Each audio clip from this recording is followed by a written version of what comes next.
Mojtaba ഖംനയുടെ പ്രസ്താവന വന്നിരിക്കുന്നു. Death to America, death to Israel. അമേരിക്കയുടെ മരണം, ഇസ്രായേലിൻ്റെ മരണം, ഇത് ലോകത്തുള്ള എല്ലാ പീഡിതരുടെയും മർദ്ദിതരുടെയും മുദ്രാവാക്യമാണെന്നാണ് മുജ്തബ ഖംനയി പ്രസ്താവിച്ചിരിക്കുന്നത്.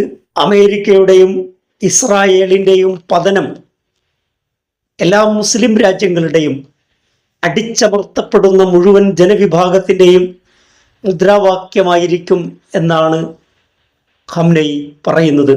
ഇസ്രായേലിനോടും അമേരിക്കയോടുമുള്ള നിലപാട് കടുപ്പിക്കുകയാണ് മുജ്തബ ഖംനയി.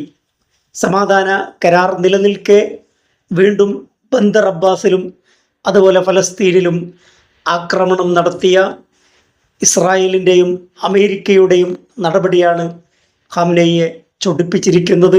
ഇസ്രായേൽ ഒരു ക്യാൻസർ ട്യൂമറാണെന്ന കടുത്ത വിമർശനവും മുജ്തബ ഖംനയി ഉന്നയിക്കുകയുണ്ടായി.